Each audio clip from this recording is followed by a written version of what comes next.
Ya pemirsa, itu tadi salah satu informasi utama kami hari ini. Kami juga masih punya satu informasi lainnya pemirsa, tapi kita ke main hall Bursa Efek Indonesia terlebih dahulu untuk menyaksikan opening bell ceremony di pagi hari ini. Selamat menyaksikan. Yang sangat penting dan perlu untuk segera dilakukan. Namun sayangnya berdampak pada roda perekonomian global.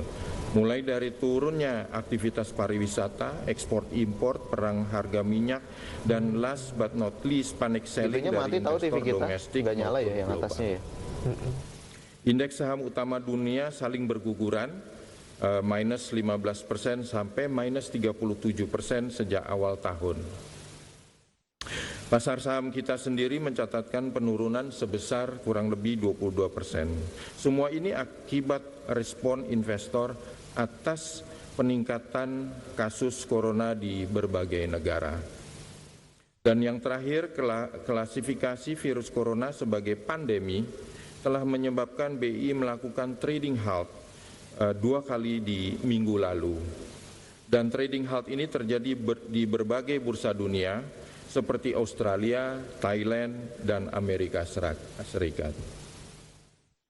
Bapak dan Ibu yang saya hormati, kendati demikian kondisi ketahanan perekonomian Indonesia jauh lebih baik dari tahun-tahun tersebut.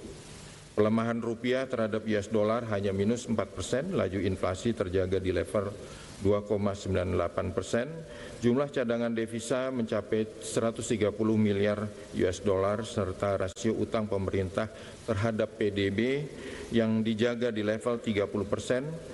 Kinerja keuangan perusahaan tercatat juga masih mencatatkan kenaikan pendapatan dan laba, serta return on equity perusahaan tercatat kita termasuk tertinggi di ASEAN sebesar 19,9%.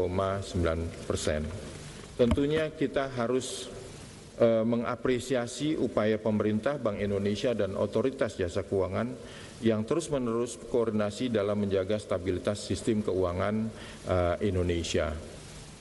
Bapak Ibu yang saya hormati, lalu pertanyaan yang sekarang menjadi, apakah Bapak dan Ibu sekalian akan diam saja melihat saham-saham yang telah turun puluhan persen sejak awal tahun ini? Penurunan sebesar 22% hingga hari ini merupakan yang terbesar kedua sejak krisis 2008 yang mengakibatkan indeks turun 50%. Namun IHSG tahun lalu kemudian sudah rebound kembali. Saya senang sekali pagi ini dapat bertemu dan menjamu di RUT BP Jam Sostek bersama Ketua Asosiasi Dana Pensiun Indonesia dan Ketua Dana Pensiun Lembaga Keuangan, dan bertukar pikiran mengenai kepanikan masyarakat beberapa waktu terakhir ini. Kami ingin memberikan pesan bahwa ini adalah saatnya untuk membeli saham-saham yang memiliki fundamental yang baik.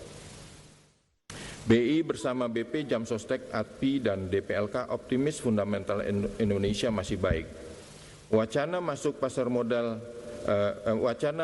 ke pasar saham ini kita lakukan bukan karena desakan atau intervensi dari manapun, tetapi atas kesadaran sendiri berdasarkan pertimbangan bisnis rasional.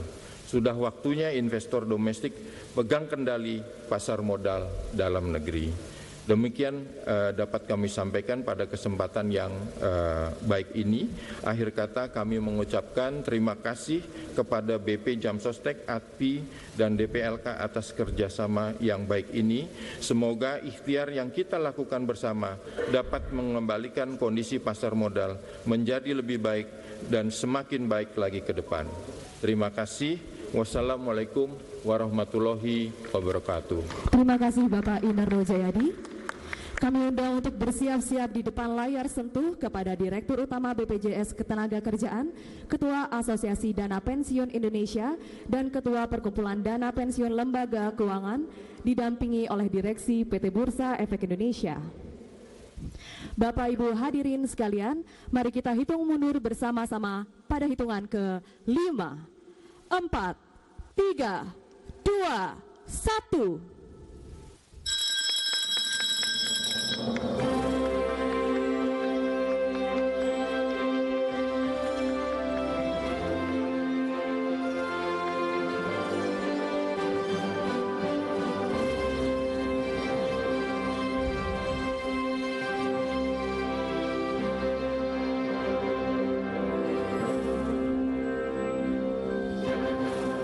perdagangan hari ini resmi dibuka oleh investor pengelola dana publik. Mari kita berikan tepuk tangan yang meriah.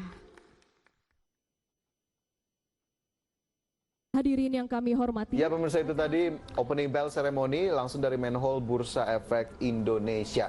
Dan pemirsa, indeks harga saham gabungan sudah dibuka di pagi hari ini, dan jika kita melihat data sampai dengan saat ini IHSG kembali mencatatkan pelemahan pemirsa atau bergerak di teritori negatif. Kita coba lihat ini sejenak bagaimana posisi indeks harga saham gabungan sampai dengan saat ini, di mana IHSG melemah 3,80% atau kehilangan 186 poin dibandingkan level penutupan di Jumat pekan lalu, di mana IHSG bergerak di level 4.719,1 begitu ya. Dan kita lihat level pembukaannya tidak begitu positif dengan sejumlah saham cukup banyak. Ini 172 saham sudah mengalami pelemahan, dan kinerja IHSG secara year to date akhirnya kembali mencatatkan pelemahan yang cukup dalam. Dan melihat level pembukaan kali ini, langsung saja saya coba tanyakan komentar dari Chandra begitu. Ini apa kemudian yang bisa kita lihat dari level pembukaan kali ini? Apakah memang akhirnya karena domestik kita negatifnya cukup kencang sentimen yang ada, sehingga akhirnya pelaku pasar melakukan aksi mungkin jual yang cukup besar di pagi hari ini? Ya, jadi ya memang domestik sendiri dari kasus corona dari awalnya 2 hari lalu cuma 60-an, sekarang udah 100. Dan juga dari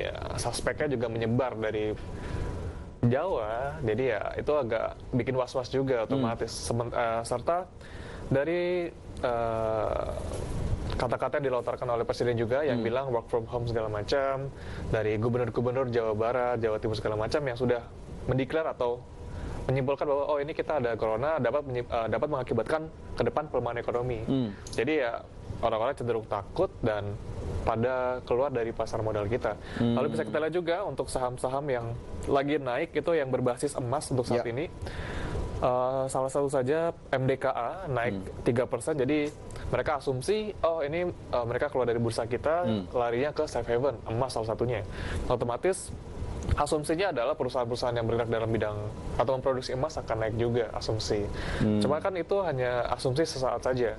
Kita belum melihat ke depan apakah kinerjanya memang benar-benar terdorong atau tidak, karena mereka juga harus memperhatikan beban operasional juga. Oke. Ini jadi sepertinya banyak sekali catatan atau mungkin yang diperhatikan juga oleh para investor di pagi hari ini, seiring memang masih cukup banyaknya begitu ya, salah satunya kasus corona yang terus berkembang. Nah, ini melihat pergerakan yang cukup negatif, apakah kemudian hari ini masih akan cukup bisa tertahan IHSG penurunannya, atau justru akhirnya bisa menyentuh level 5% dan akhirnya trading halt kembali diberlakukan? Oke, jika kita lihat sekarang sudah minus 3,8%. Ya. Dan juga dari sisi investor asing juga masih cenderung keluar minus 47%. Minus 47 miliar. Jika kita lihat, jika investor asing keluar, dari sisi domestik pun ragu untuk masuk, jadi ya maka cenderung aksi jual juga tidak bisa tertahankan. Mereka akan cenderung banyak yang jual di bagian kiri, jadi ya kebanyakan yang jual dibandingkan yang beli kasarnya tidak ada. Jadi ada potensi kalau saya lihat sih dalam beberapa menit ini, 30 menit ke depan, 5% masih belum ya, paling sekitar 3,5 sampai 4% saja. Oke, dalam 30 menit ke depan ini sepertinya masih belum terlalu jauh, 3,5 hingga 4% sepertinya masih berpotensi untuk kemudian dicatatkan oleh IHSG penurunan yang ada di awal pembukaan sesi 1. Baik, pemirsa, nanti kita coba ulas lebih lanjut lagi bagaimana kemudian dengan potensi yang bisa kita manfaatkan di tengah koreksi yang terjadi di IHSG, tapi usai jeda tetaplah bersama kami.